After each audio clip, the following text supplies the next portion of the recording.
নিউটনের গতিসূত্র তার second video এটা বা সেকেন্ড ক্লাস এটা। আগের দিন বেশ কতকগুলো প্রবলেম নিয়ে আলোচনা হয়েছিল, যেখানে আমরা পি ইকুয়াল টু এমএফ মূলত এই সমীকরণটা ব্যবহার করে সমস্যাগুলোর সমাধান করেছিলাম। আমি বলেছিলাম যে এখানে পিটা হবে effective force or resultant force বা লব্ধি বল, আর এম ইন্টু এ মাস ইন্টু অ্যাক্সেলারেশন। এই হচ্ছে তোমার মূল ব্যাপার। আচ্ছা, আজকেও বেশ কতকগুলো সমস্যা নিয়েই আলোচনা করব। জিনিসগুলো ভালো করে বুঝবে, কারণ কনসেপশন ক্লিয়ার হওয়া দরকার। কনসেপশন ক্লিয়ার না হলে এই ধরনের অঙ্ক আর করা যাবে না, তুমি করতে পারবে না। দেখো, আজকের প্রথম প্রবলেম, একটা ছবি দেওয়া আছে, ইনক্লাইন্ড প্লেন আছে, আনত তল, নত তল।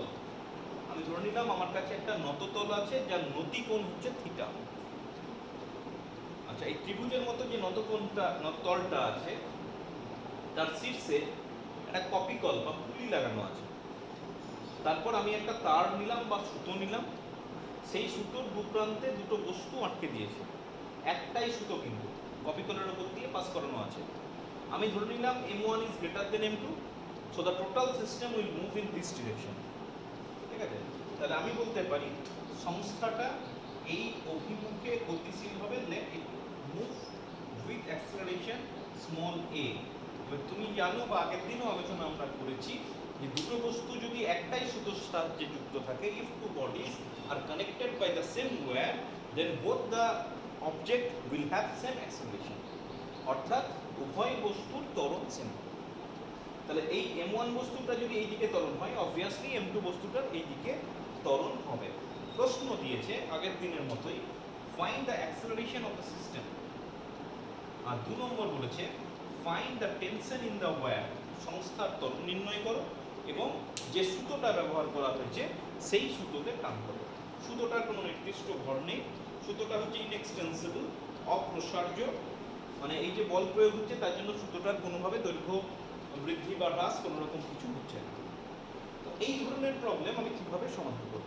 বুঝতেই পারছো, আগের দিনও বলেছি দুটো বস্তু থাকলে প্রতিটা বস্তুর জন্য তোমাকে ইকুয়েশন অফ মোশন লিখতে হবে, গতির সমীকরণ লিখতে হবে। এখানে আমার গতির সমীকরণ কি? P equal to M F বা P equal to M A, force equal to mass into acceleration. এখানে দুটো আননোন, তাহলে প্রথম বস্তুর জন্য তুমি এই ইকুয়েশনটা লিখবে, তারপর দ্বিতীয় বস্তুর জন্য এই ইকুয়েশনটা লিখবে, তারপর দুটো ইকুয়েশন সলভ করলে একটা এ আননোন হবে, একটা টি আননোন হবে, দুটো তুমি পেয়ে যাবে। আচ্ছা, তাহলে আমাকে ইকুয়েশন অফ মোশন লিখতে হবে। ইকুয়েশন অফ মোশন আবার বলছি, resultant force equal to mass into acceleration. তাহলে কি আছে? রেজাল্ট্যান্ট ফোর্স বা লব্ধি বল। লব্ধি বল যদি বের করতে হয়, first of all you will have to want to know what kind of forces are acting on this object, মানে বস্তুগুলোর উপর কি কি বল কাজ করছে সেটা আমাকে জানতে হবে। সেটা যদি আমি জানতে পারি, তারপর আমাকে ভাবতে হবে যে বলগুলো কোন দিকে কাজ করছে, তারপর আমি রেজাল্টেন্ট বার করতে পারবো। আদারওয়াইজ তো রেজাল্টেন্ট ফোর্স বার করতে পারবো না। আচ্ছা, প্রথমে m1 বস্তুর কথা ভাবা যাক। m1 বস্তুর গতিটা কিন্তু কি হবে সেটা আমরা জানি, বা সেই ধরনের ইকুয়েশন আমরা লিখেছি। দেখো, m1 বস্তুটার কথা আমি করছি। তাহলে m1 বস্তুটার উপর দুটো বল কাজ করছে, একটা হচ্ছে m1g ওজন নিচের দিকে, আর একটা হচ্ছে সুতোর টান উপর দিকে, এবং এই দুটো বলের প্রভাবে বস্তুটা নিম্ন অভিমুখে গতিশীল। তাহলে এটার ক্ষেত্রে ইকুয়েশন অফ মোশন কত হবে? এই দুটো বল পরস্পর বিপরীত দিকে কাজ করছে, তাহলে রেজাল্ট্যান্ট ফোর্স হবে বিয়োগফল। এখন কোনটা মাইনাস কোনটা বিয়োগ করব? আগের দিন বলেছি যে দিকে বস্তু গতিশীল হয় সেই বলটা অবশ্যই বেশি হতে হবে, আদারওয়াইজ তো বস্তু এদিকে গতিশীল হবে না। তার মানে m1g ইজ গ্রেটার দেন, যদি t গ্রেটার দেন m1g হতো বস্তুটা উপর দিকে উঠতো। তাহলে প্রথম বস্তুর জন্য আমি যদি ইকুয়েশন অফ মোশন লিখি ফর দ্য ফার্স্ট অবজেক্ট, আমি লিখতে পারি m1g minus t equal to m1 into a। এর পাশে লিখে দেবে t সুতোর টান। ঠিক আছে, t হচ্ছে সুতোর টান। এবার চলে এসো 2 নম্বর বস্তুর জন্য। আচ্ছা, 2 নম্বর বস্তুর জন্য তোমাকে তুমি যখন ইকুয়েশন অফ মোশন লিখবে, ব্যাপারটা একটু বুঝতে হবে। আমি নতুন করে আবার 2 নম্বর বস্তুটাকে আঁকছি। কীরকম ছিল? 2 নম্বর বস্তুটা মোটামুটি এরকম একটা নততলের উপর আছে, এইভাবে বস্তুটা রাখা আছে।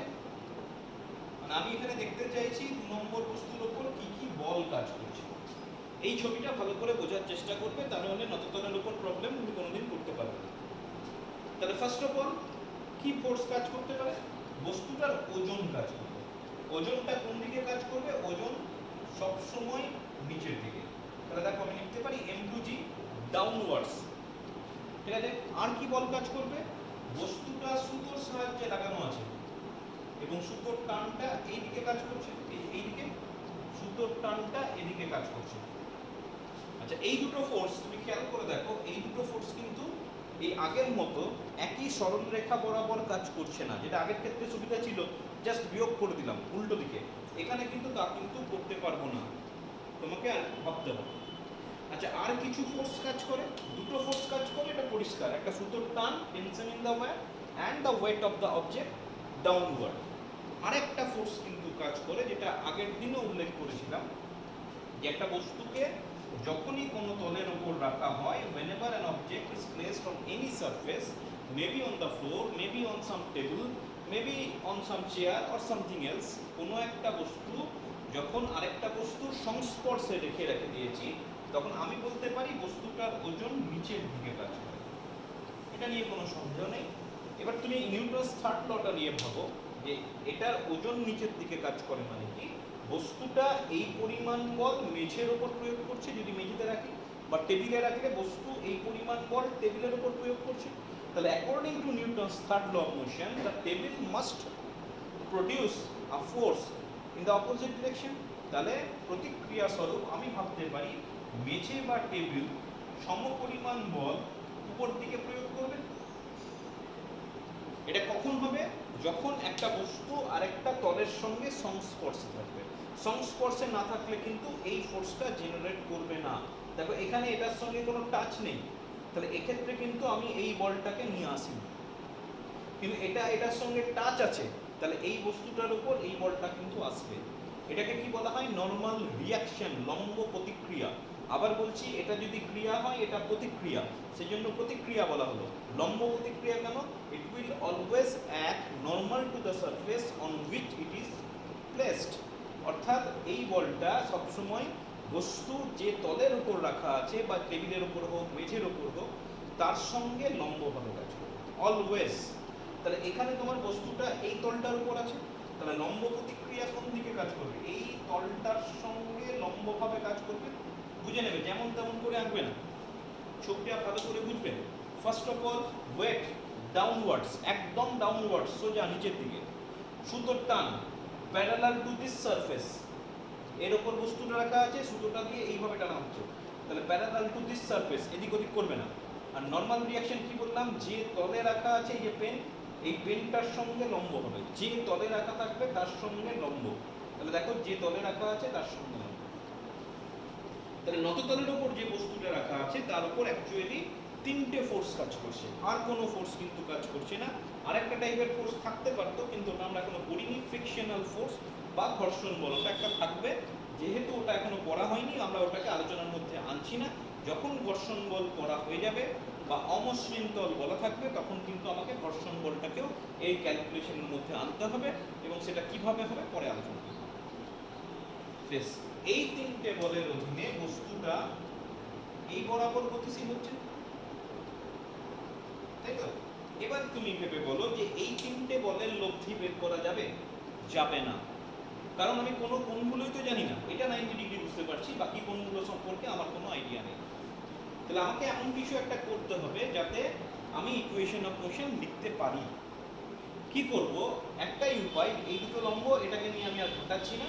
আমি mg যেটা আছে, m2g, এখানে আমি m2g কে দুটো উপাংশে ভেঙে দেব।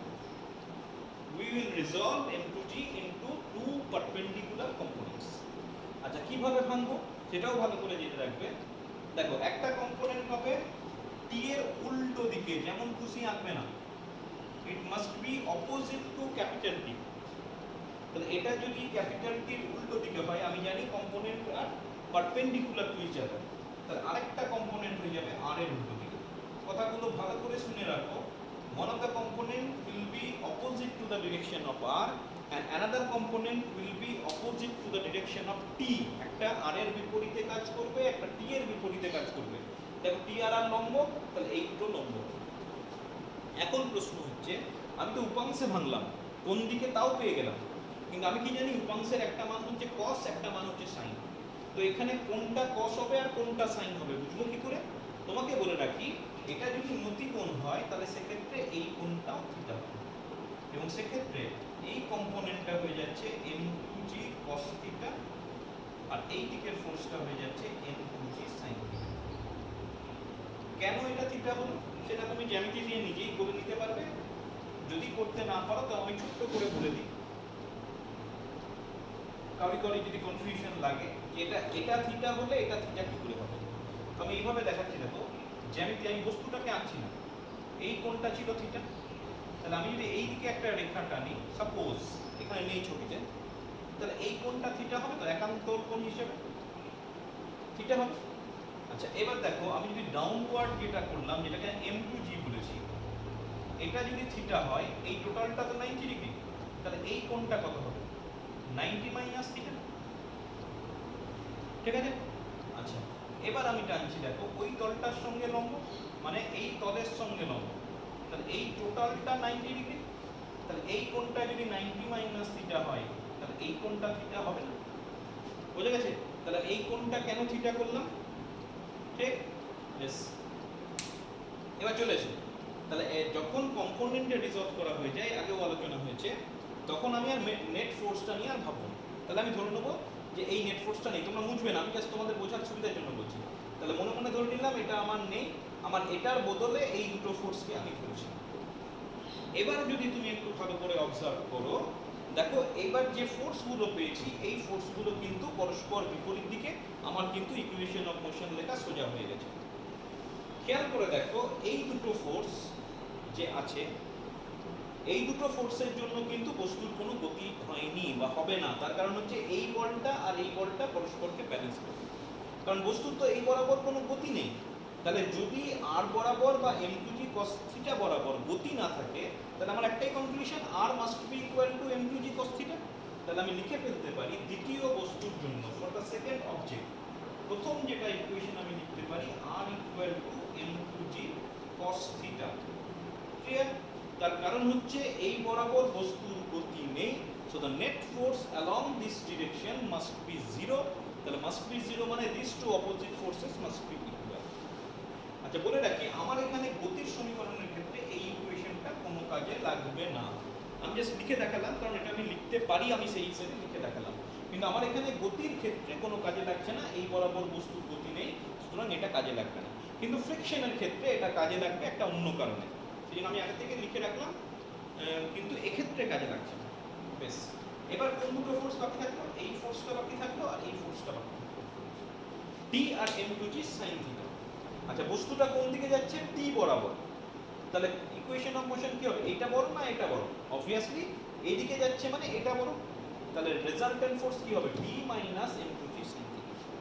তাহলে দ্বিতীয় বস্তুর জন্য মেইন যেটা ইকুয়েশন, সেটা হয়ে যাচ্ছে T minus m2g sin theta equal to m2g। আগেরটাকে এটাকে বললাম ইকুয়েশন নাম্বার 1, এটাকে আমি লিখে রাখছি কারণ ভবিষ্যতে কাজে লাগবে 2, আর এটা রাখলাম 3, কিন্তু আমার এখানে ক্যালকুলেশনে কাজে লাগাবো না। যেখানে 1 আর 3 অ্যাড করে দাও আগের মতো। ছবিটা আমি আর রাখলাম না, সরাসরি মুছে দিলাম। ছবিটা ভালো করে দেখবে, বুঝবে, কম্পোনেন্টগুলো ঠিকঠাক আঁকা লিখে লিখে বা এঁকে এঁকে প্র্যাকটিস করবে, তা নাহলে কিন্তু বোঝা যাবে না, পরে আর করতে পারবে না। এবার দেখো 1 আর 3 যোগ করে দিলাম, তাহলে t মাইনাস t কেটে যাবে, তাহলে 1 প্লাস 3 যদি করি, আমি একবারেই লিখছি, দেখো পড়ে থাকবে m1g minus m2g sin theta equal to, ডান দিকে আছে m1a আর এটার ডান দিকে আছে m2a। দেখে নাও, এই দুটোকে যোগ করি, প্লাস t মাইনাস t কেটে যাবে, এটা মাইনাস m2g sin থিটা, ডান দিকে m1a ডান দিকে m2a। আচ্ছা তাহলে আমার এটা পড়ে থাকছে, আমি একটু এদিক ওদিক চেঞ্জ করে দিলাম, m1 plus m2a equal to m1 minus m2 sin theta, জিটাকে বাইরে বের করে দিলাম, তাহলে অ্যাক্সেলারেশন ইকুয়াল টু পড়ে থাকবে m1 minus m2 sin theta divided by m1 plus m2. This is the acceleration of the system. দেখো খুব ইম্পর্টেন্ট একটা প্রমাণ করলাম, প্রমাণ নয়, ইকুয়েশন অফ মোশন লিখলাম, সমাধান করলাম। সরাসরি এইভাবে প্রবলেম আসে না, হয়তো m1 আর m2 এর মান দেওয়া থাকতে পারে, সেখান থেকে তোমাকে বলতে পারে যে ত্বরণ কত হবে নির্ণয় করো। মুখস্থ করার দরকার নেই, সেক্ষেত্রে তোমাকে এইটা করার অপশন দেবে, অপশন দিয়ে লাস্টে m1 আর m2 মান বসাতে হবে। আচ্ছা, t এর মানটা লাগবে, তাই না? কারণ t এর মানটা আমরা এখনো বের করিনি। আচ্ছা, t এর মানটা কি করব? t এর মানটা 1 নম্বরে বসিয়ে দাও, 2 নম্বরটা একটু বড়সড় ছিল, তাহলে 1 নম্বরটাই বসিয়ে দাও। আচ্ছা, 1 নম্বরটাই যদি বসিয়ে দাও, দেখে নাও t ইকুয়াল টু ছিল প্রবাবলি m1g মাইনাস m1a, তাই ঠিক তো? m1g মাইনাস t ইকুয়াল, হ্যাঁ ঠিক আছে। তাহলে এখানে তুমি এক কাজ করো, m1g মাইনাস m1a, তাহলে m1 minus m2 sin theta into g, আর নিচে পড়ে থাকলো m1 প্লাস m2। এটা তুমি করতেই পারো, m1 প্লাস m2, gটাকে তুমি বাইরে কমন নিয়ে নিলে, তাহলে ভেতরে পড়ে থাকছে, এই দুটো গুণ করে দাও, m1 square plus m1 m2 minus m1 square minus minus plus sin theta. তাহলে m1 স্কয়ার কেটে যাচ্ছে, m1 m2 g যদি কমন নিয়ে নিই, দেখো পড়ে থাকছে বোধহয় 1 প্লাস sin থিটা, আর নিচে পড়ে থাকছে m1 প্লাস m2। ক্যালকুলেশন দেখে নেবে। এই হচ্ছে মোটামুটি তোমার প্রথম প্রবলেম। খুব ভালো করে বুঝবে, আর ম্যাথামেটিক্সটা খাতায় লিখে প্র্যাকটিস করবে। খাতায় লিখে প্র্যাকটিস না করলে কিন্তু এই সব অঙ্কগুলি করে উঠতে পারবে না। বারবার বলছি, ছবিটাও নিজে আঁকবে, শুধু দেখলে হবে না, ছবি নিজে আঁকবে, নিজে আঁকার চেষ্টা করবে, ইকুয়েশন নিজে লেখার চেষ্টা করবে, এবং গোটা সমাধানটাও নিজে করার চেষ্টা করবে। যখন তুমি সবগুলো নিজে পারবে, তখন তোমার ধারণাটা পরিষ্কার হবে। আচ্ছা, আরেকটা প্রবলেম আমি করবো, এটাও ভীষণ ইম্পর্টেন্ট, কনসেপচুয়াল। এই ধরনের একটা প্রবলেম দিয়েছে, বলছে মেঝের ওপর 3টে বস্তু রাখা আছে, say this is of mass m1, আরেকটা বস্তু এটার মাস হচ্ছে m2, আরেকটা বস্তু এটার মাস হচ্ছে m3। m2 and m3 connected by a wire, m1 m2 connected by another wire। আচ্ছা, খেয়াল রাখবে এখানে কিন্তু দুটো ওয়্যার সেম ওয়্যার নয়, দুটো আলাদা ওয়্যার। m2 আর m3 এর মধ্যে যে ওয়্যার আছে আর m1 m2 এর মধ্যে যে ওয়্যার আছে, সেই দুটো একটাই ওয়্যার হতে পারে না, কাটতেই হবে, না কেটে তুমি এটা করতে পারবে না। আচ্ছা, এবার কি বলেছে, you apply some force F towards right. আমি একদম ডান দিকের m1 ভরের বস্তুর উপর একটা ক্যাপিটাল F পরিমাণ বল প্রয়োগ করলাম। Expected the entire system will move with acceleration a towards the direction of force. অর্থাৎ যেদিকে আমি বল প্রয়োগ করব সেই অভিমুখে বস্তুর সংস্থা গতিশীল হবে। তোমাকে প্রশ্ন দিয়েছে find the acceleration of the system, অর্থাৎ বস্তুর সংস্থার ত্বরণ কত হবে নির্ণয় করো। আচ্ছা, আরো দুটো প্রবলেম দিয়েছে। 2 নম্বর প্রবলেম বলছে m1 আর m2 এই দুটোকে যে সুতোর সাহায্যে বাঁধা আছে সেই সুতোতে টান কত, মানে এই সুতোতে টান কত। And similarly m2 R m3 এই দুটোকে যে সুতো বেঁধে রেখেছে সেই সুতোতে টান কত। বোঝা গেছে প্রশ্ন?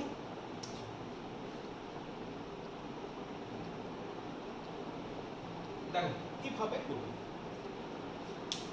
খুব সহজ একটা অঙ্ক, তোমাকে জিনিসটা বুঝতে হবে। কিরকম?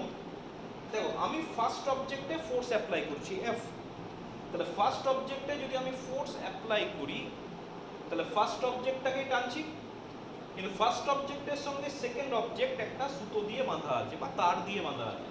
তাহলে তুমি যদি ফার্স্ট অবজেক্টকে টানো, তাহলে ফার্স্ট অবজেক্ট সেকেন্ড অবজেক্টকে টানবে, আবার সেকেন্ড অবজেক্ট থার্ড অবজেক্টকে টানবে। তাহলে টানের ব্যাপারটা আসছে কি করে? আমি দেখতে পাচ্ছি ফার্স্ট অবজেক্ট সেকেন্ড অবজেক্টটাকে টানছে, লেট ইট বি t1, এবং এর ফলে সেকেন্ড অবজেক্টটা আবার থার্ড অবজেক্টটাকে টানছে বাই t2। আচ্ছা, একটু বুঝে বলবে, বুঝে রাখবে যে এই t1টা কার উপর কাজ করছে? 2 নম্বর বস্তুর উপর। আমি উপরে ছোট্ট করে লিখে লিখলাম 2 নম্বর বস্তুর উপর, পরীক্ষায় লেখার দরকার নেই, এটা তোমার বোঝার জন্য। সিমিলারলি এই বস্তুটা t2 বল দিয়ে টানছে, তাহলে এটা কিন্তু 3 নম্বর বস্তুর উপর প্রযোজ্য, ঠিক? আর এখানে যেটা আমি এফ বলেছি সেটা 1 নম্বর বস্তুর উপর। ক্লিয়ার? আচ্ছা, এবার ভাবো Newton's third law, to every action there is an equal and opposite reaction. প্রত্যেক ক্রিয়ার সমান ও বিপরীত প্রতিক্রিয়া আছে। এ এটাকে টেনে দিল, এ এটাকে টানছে টি1 বল দিয়ে। তাহলে প্রথম বস্তু যদি দ্বিতীয় বস্তুকে টি1 বল দিয়ে টানে, তাহলে দ্বিতীয় বস্তুও প্রথম বস্তুকে টানবে ডিউ টু রিঅ্যাকশন। তাহলে দ্বিতীয় বস্তুও কিন্তু প্রথম বস্তুকে টি1 বল দিয়ে টানবে। এটা 1 নম্বর বস্তুর উপর প্রযোজ্য হলো ডিউ টু রিঅ্যাকশন। একই রকম ভাবে 2 নম্বর বস্তু যদি 3 নম্বর বস্তুকে টি2 বল দ্বারা টানে, তাহলে 3 নম্বর বস্তু কিন্তু 2 নম্বর বস্তুকে টি2 বল দ্বারা টানবে। আমি মাথার উপর যে সংখ্যাগুলো লিখেছি সেটা কত নম্বর বস্তুর উপর কাজ করছে সেটা বোঝাচ্ছে। এটা শুধুমাত্র তোমার বোঝার জন্য, পরীক্ষায় দেখানোর জন্য নয়। দরকার হলে পেন্সিল দিয়ে লিখে সবটা মুছে দেবে। ঠিক, এবার তুমি ইকুয়েশন অফ মোশন লেখার চেষ্টা করো ফর ইচ অবজেক্ট। তাহলে বুঝতেই পারছো তিনটে আননোন আছে, এ, টি1, টি2। আমার তিনটে অবজেক্ট আছে, তাহলে তিনটে অবজেক্টের জন্য তিনটে ইকুয়েশন অফ মোশন। তাহলে তিনটে ইকুয়েশন অফ মোশন, তিনটে আননোন, আমার সলভ হয়ে যাবে। যদি শুধুমাত্র প্রথম বস্তুর জন্য লিখতে চাও, যখন বুঝে যাবে তখন আঁকার দরকার নেই, আমি আরেকবার আঁকছি। দেখো প্রথম বস্তুর উপর কি ধরনের ব্যাপার ঘটছে। এটা m1, এদিকে f বল কাজ করছে, এইদিকে t1 বল কাজ করছে। দেখো তো ঠিকঠাক হলো? 1 নম্বরের উপর কি কি ফোর্স কাজ করছে? একটা f এঁকেছি, আর 1 নম্বর কোথায় আছে? এইখানে আছে। কোন দিকে? উল্টো দিকে। t1। তুমি বলবে স্যার ওজন তো কাজ করবে। হ্যাঁ, ওজন কাজ করবে, এটা নিয়ে কোনো ভাবার কিছু নেই। ওজন নিচের দিকে কাজ করবে এবং লম্ব প্রতিক্রিয়া উপর দিকে কাজ করবে। It is kept on the surface. আমি একটু আগে বললাম যে যখন কোনো একটা বস্তুকে কোনো একটা তলের সংস্পর্শে রাখা হয়, maybe table, maybe chair, maybe floor, anything, তার উপর একটু লম্ব প্রতিক্রিয়া কাজ করবে। এবং যতক্ষণ না বস্তুটাকে কোনো ফোর্স অ্যাপ্লাই করো, বস্তুটা গতিশীল হয় না। তার মানে কি? নিশ্চয়ই ওয়েটটাকে ইকুয়াল অ্যামাউন্ট অফ ফোর্স দিয়ে ব্যালেন্স করা হয়। আর তুমি এখানে বলতে পারো যে r equal two m1g and it does not produce any acceleration to the body। এই বল দুটো বস্তুর উপর কোনো রকমের গতিশীলতা সৃষ্টি করে না বলে এটাকে আমি ইকুয়েশন অফ মোশনের মধ্যে রাখবো না। এই দুটো বলের প্রভাবে বস্তুটা a ত্বরণে গতিশীল হচ্ছে। তাহলে প্রথম বস্তুর জন্য আমি লিখতে পারি f minus t1 equal to m1। ছবিটা পরিষ্কার করে দেখাবো। আচ্ছা, এবার 2 নম্বর বস্তুর কথা চলে এসো। দেখো 2 নম্বর বস্তুর উপরেও কিন্তু দুটো বল কাজ করছে। মাথার উপর কোথায় কোথায় 2 আছে? দেখো এখানে একটা 2 আছে। কোন দিকে? ডান দিকে। কি মান? t1। আর 2 কোথায় আছে? এইখানে। কোন দিকে? বাঁ দিকে। দেখো t3, সরি t2। এবং এই দুটো বলের প্রভাবে বস্তুটা a ত্বরণে গতিশীল হচ্ছে। কোনটা বড়? t1 বড় না t2 বড়? অবভিয়াসলি t1 বড়। তাহলে দ্বিতীয় বস্তুর জন্য আমি লিখতে পারি t1 minus t2 equal two m2a। আচ্ছা, 3 নম্বর বস্তুতে চলে যাও। দেখো 3 নম্বর বস্তুতে একটাই ফোর্স কাজ করছে, 3। কত? t2। এই দিকে কোনো বল নেই 3 নম্বর বস্তুতে। তাহলে 3 নম্বর বস্তু এই একটা বলের প্রভাবে গতিশীল, তাহলে ওটাই রেজাল্টেন্ট ফোর্স। তাহলে 3 নম্বর বস্তুর জন্য আমি লিখতে পারবো this is equal to m3a। যোগ করে দাও, plus t2 minus t2 plus t1 minus t1 কেটে যাচ্ছে। তাহলে পড়ে থাকছে f equal to m1 plus m2 plus m3 into a। তাহলে a ইকুয়াল টু পড়ে থাকছে f by m1 plus m2 plus m3। এটা একটা উত্তর 1 নম্বর। আচ্ছা, একটু ভালো করে খেয়াল করো, তোমার কিন্তু এই রেজাল্টটাই এক্সপেক্টেড ছিল না। আমি যদি গোটা মাঝখানের ব্যাপারটা ভুলেও যাই, f বলের প্রভাবে তিনটে বস্তু যাদের ভর m1 প্লাস m2 m3 একই ত্বরণে যদি গতিশীল হয়, তাহলে according to Newton's third law আমার সরাসরি লেখা উচিত ছিল f equal to m1a plus m2a plus m3a। তাহলে এটা হয়ে যাচ্ছে এটা। দেখো ওটাকে করলেই তোমার এটা আসছে। তুমি চাইলে এটা সরাসরি লিখতে পারতে যদি তোমার শুধুমাত্র ত্বরণ নির্ণয় করতে দিত, কিন্তু তোমাকে শুধু ত্বরণ দেয়নি, t1 t2ও বার করতে হবে। সুতরাং আমাকে এইভাবে লিখেই করতে হবে। তবুও মনে রাখবে এই টাইপের যদি কোনো সিস্টেম থাকে তাহলে acceleration equal to net force by total mass. এখানে net force F, total mass m1 plus m2 plus m3। তাহলে ফার্স্ট হয়ে গেল। নেক্সট চলে যাও T1 বা T2 তোমাকে বার করতে হবে। তো আমি দেখছি T2 বের করাটা আমার একটু সোজা, সরাসরি 3 নম্বর ইকুয়েশনে বসালেই হয়ে যাবে। তাহলে from equation number 3 T2 equal to m3 into a, তাহলে পড়ে থাকছে T2 equal to m3f divided by m1 plus m2 plus m3 হয়ে গেল। আচ্ছা এবার দরকার তোমার T1, 2 নম্বরে চলে যাও।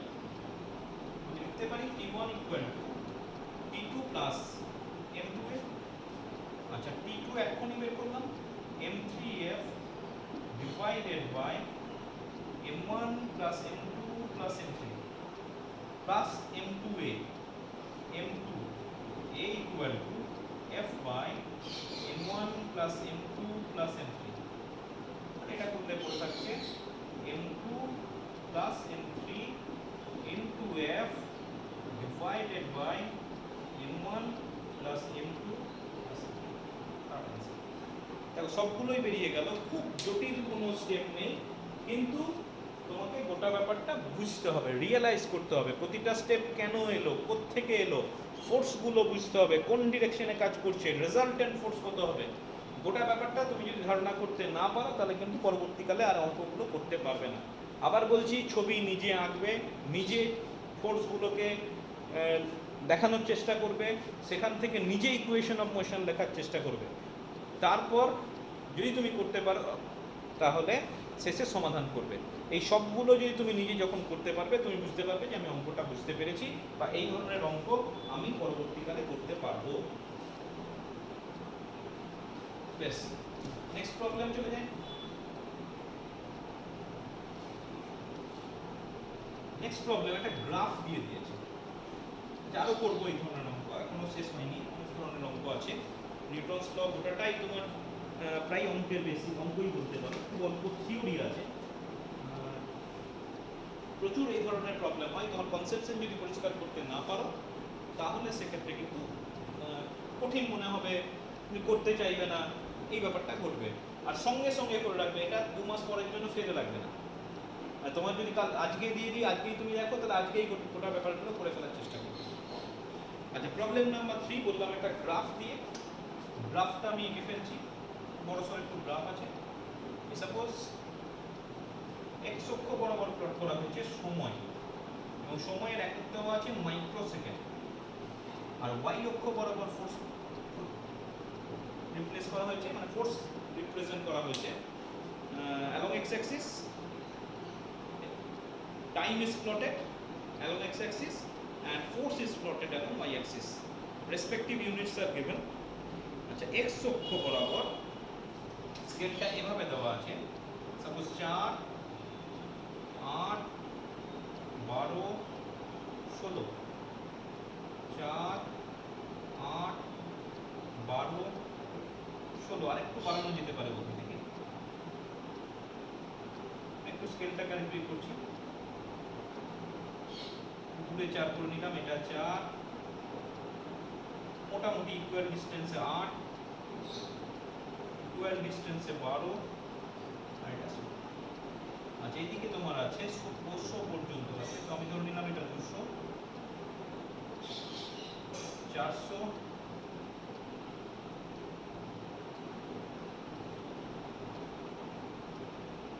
800 আছে, 800 পর্যন্তই আছে, আর একটু বাড়িয়ে দিই,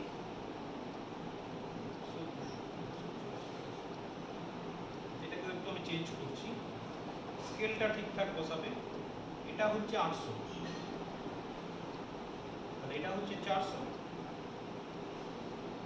এটা 200, এইভাবে তোমার স্কেল করা আছে। 600 তুমি দেখাতেই পারো। আচ্ছা 0 থেকে 4 সেকেন্ড 200 পর্যন্ত।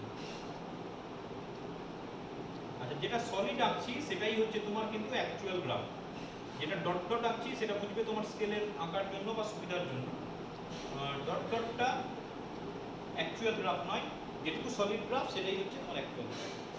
আচ্ছা তারপরে কি আছে, 6 সেকেন্ডে 800 পর্যন্ত উঠে গেছে, তাহলে 6টা আমার লাগবে। তাহলে 4 আর 8 এর একদম মাঝখানে আমি 6 দেখালাম।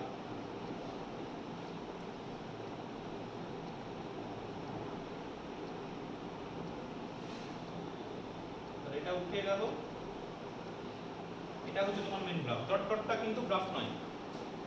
তারপর এখান থেকে একদম 16তে নেমে গেছে। This is the entire graph. Solid লাইনটা হচ্ছে গ্রাফ। প্রশ্ন দিয়েছে 4 থেকে 16 মাইক্রোসেকেন্ডের মধ্যে কণাটির উপর ক্রিয়াশীল থ্রাস্ট কত হবে? থ্রাস্ট অফ ফোর্স, বলের ঘাত কত হবে, এটা হচ্ছে তোমার প্রশ্ন। ঠিক আছে, তোমাকে বলেছে গ্রাফ দিয়ে দিয়েছে 16 সেকেন্ড পর্যন্ত, নিয়ে বলেছে find the thrust of force during the interval 4 to 16 microseconds। একটু মনে করিয়ে দিই, আচ্ছা একটু নাম দিই। সাপোজ এটা হচ্ছে ও, আমি এখান থেকে শুরু করলাম। সাপোজ এ, বি, সি, ডি, ই। বলি এবার যে থ্রাস্ট অফ ফোর্স বের করতে বলেছে। তো যখন থ্রাস্ট অফ ফোর্স করেছিলাম তখন বলেছিলাম যে থ্রাস্ট অফ ফোর্স কাকে বলে? থ্রাস্ট অফ ফোর্স বলের ঘাত। বলেছিলাম this is the product of magnitude of force and the time interval for which the force is applied. বলের মান এবং বলের ক্রিয়াকালের গুণফলকে বলের ঘাত বলে। P into T. এখানে পি ইন্টু টি বের করব কি করে? বলেছিলাম যদি পিটি লেখচিত্র দেয় তাহলে পিটি লেখচিত্রটি এক্স অক্ষের সঙ্গে যতটা ক্ষেত্রফল উৎপন্ন করে, the area under the curve with the time axis gives us p into t। বলেছিলাম কাইনেমেটিক্স চ্যাপ্টারে যে লেখচিত্রটি এক্স অক্ষের সঙ্গে যে ক্ষেত্রফল উৎপন্ন করবে that will be equal to y into x। এখানে y হচ্ছে p আর x হচ্ছে t, তাহলে p কে t দিয়ে গুণ করলে থ্রাস্ট অফ ফোর্স। তাহলে এখানে তোমাকে বলেছে 4 থেকে 16, তাহলে গোটাটা নেবার দরকার নেই, কিন্তু এই 4 থেকে শুরু হবে। তাহলে 4 এর পর থেকে দেখো এরকম দুটো, এই যতটা সেট করে দিলাম এই ততটা এরিয়া বার করতে পারলে 4 সেকেন্ড থেকে 16 সেকেন্ড মাইক্রোসেকেন্ড হবে। যদি 0 থেকে 16 বলতো তাহলে এটাও কিন্তু নিতে হতো। যদি 0 থেকে 4 বলতো এইটুকু, যদি 0 থেকে 8 বলতো যেটুকু বলবে সেই পর্যন্তই তুমি এরিয়া নেবে। তাহলে আমি বলতে পারি thrust of force equal to এই পি ইনটু টি লেখাবার দরকার নেই, তুমি বলবে area A B C D E A, this total area is the thrust of force. এটাকে দুভাগে ভাঙতে পারো। দেখো একটা ট্রাপিজিয়াম আছে, ট্রাপিজিয়ামটা হচ্ছে এ বি সি ই, এটা একটা trapezium A B C E trapezium. এর ক্ষেত্রফল plus area of the triangle, ট্রায়াঙ্গেলটার নাম হচ্ছে সিডি। ট্রাপিজিয়াম আশা করছি মনে আছে, হাফ ইনটু সমান্তরাল বাহুদ্বয়ের যোগফল, sum of the parallel sides. Parallel sides হচ্ছে এবি প্লাস সিই। আচ্ছা এবি এর মান কত? ছবি থেকে করছি 200। আচ্ছা এই বাহুটা হচ্ছে 800, তাহলে 200 প্লাস 800 ইনটু লম্ব, তাহলে এটা হচ্ছে লম্ব 4 থেকে 6, 4 থেকে 6 মানে 2 প্লাস ত্রিভুজের ক্ষেত্রফল হাফ ইনটু ভূমি কত 6 থেকে 16, 6 থেকে 16 মানে 10, উচ্চতা হচ্ছে 800। তাহলে পড়ে থাকছে এই 2 2 কেটে দাও, এখান থেকে পড়ে থাকছে 1000, এখান থেকে পড়ে থাকছে 5 8 40, 4000 ঠিক হলো, 5 8 10, তাহলে এটা পড়ে থাকছে 5000। একক কি হবে গো? ফোর্স ইনটু টাইম, তাহলে নিউটন। টাইমের জায়গায় কিন্তু এখানে মাইক্রোসেকেন্ড বলেছে, মাইক্রোসেকেন্ডে লিখব। তাহলে সেকেন্ডে যদি যেতে হয়, মাইক্রো মানে হচ্ছে 10 টু দি পাওয়ার -6, তাহলে 10 to the power -6 Newton second. তাহলে এটা পড়ে থাকছে 5 into 10 to the power -3 Newton second. তিনটে শূন্য কেটে গেল, নিউটন সেকেন্ড। ঠিক আছে, দেখতে পারো বলে। নেক্সট প্রবলেমে চলে এসো। নেক্সট প্রবলেম বলছে, এটা ছবি দিয়ে অঙ্ক, 7 কেজি আর 5 কেজি ভরের দুটো বস্তু আছে। বস্তু দুটোকে 4 কেজি ভরের একটা দড়ির সাহায্যে আটকানো আছে। এই মনে করো একটা 7 কেজি ভরের বস্তু, আর এই মনে করো একটা 5 কেজি ভরের বস্তু, and they are connected by a rope, এবং সেই রোপটার ওয়েটটাকেও তোমাকে কিন্তু কনসিডার করতে হবে। বলেছে 4 কেজি, মানে বুঝতেই পারছো এই ওয়েটটাও কিন্তু, এই দড়িটাও কিন্তু যথেষ্ট ভারী। এটা হচ্ছে টোটাল সিস্টেম। এবার বলছে you apply some force 200 newton in the upward direction. তুমি কি করলে, গোটা সংস্থাটা একসঙ্গে বাঁধা আছে, এই অবস্থায় ঊর্ধ্ব অভিমুখে 200 নিউটন বল অ্যাপ্লাই করলে। প্রশ্ন দিয়েছে first of all find out the acceleration of the system. 1 নম্বর প্রশ্ন, সংস্থাটির ত্বরণ কত। 2 নম্বর প্রশ্ন বলেছে দড়িটির ঊর্ধ্ব বিন্দুতে, মানে এই বিন্দুতে, সে এ বিন্দুতে টান কত। আর বলেছে দড়িটির মধ্য বিন্দুতে, সে বি বিন্দুতে দড়িটির টান কত। আশা করছি প্রশ্ন বোঝা গেছে। 7 কেজি আর 5 কেজি ভরের দুটো বস্তু 4 কেজি ভরের দড়ির সাহায্যে আটকে দেওয়া আছে। এবার আমি গোটা সিস্টেমটাকে ভার্টিক্যালি এভাবে রেখে আমি কি করলাম, 200 নিউটন মানের একটা বল ঊর্ধ্বমুখে অ্যাপ্লাই করলাম। এর ফলে সংস্থাটির ত্বরণ কত হবে, এ বিন্দুতে টান কত, বি বিন্দুতে টান কত।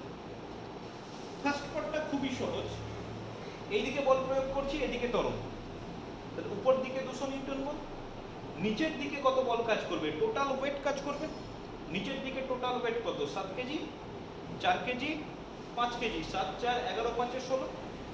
তাহলে আমি লিখতে পারবো যে সংস্থার ত্বরণ এ হলে, দেখো 200 minus 16 into G M G equal to 16 into A, 16 হচ্ছে ভর, এম ইনটু এ। ঠিক আছে, কোনো জটিলতা নেই। তাহলে আমি লিখতে পারি 16a this is equal to 200, 16 into 10, এটাই দেওয়া আছে প্রবলেমটাই, যে জি এর মান হচ্ছে 10 মিটার পার সেকেন্ড।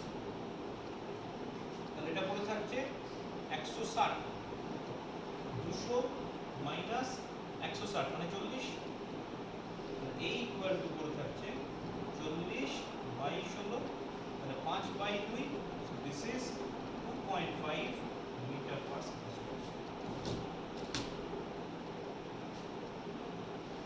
ঠিক আছে, এবার চলে এসো সেকেন্ড পার্ট। বলছে এ বিন্দুতে টান কত। তাহলে এ বিন্দুতে টান কোন দিকে হবে, অবশ্যই উপর দিকে যেহেতু করছি, তাহলে এ বিন্দুতে টানটা উপর দিকে কাজ করবে, সে T1।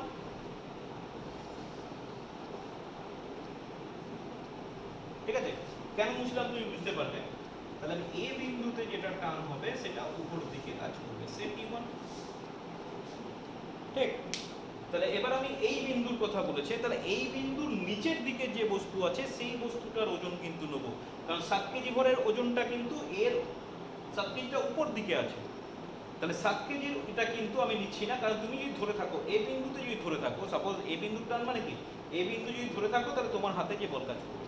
তাহলে এ বিন্দুতে যখন ধরে থাকবে তখন 7 কেজির ওয়েটটা কিন্তু তোমার হাতে ওখানে পড়ছে না, তো নিচের দিকের যে বস্তুটা আছে সেই ওয়েটটা তোমার এখানে কাজ করবে। তাহলে এর নিচে কি কি আছে, 4 কেজি ভরের দড়ি আছে আর 5 কেজির বস্তু আছে।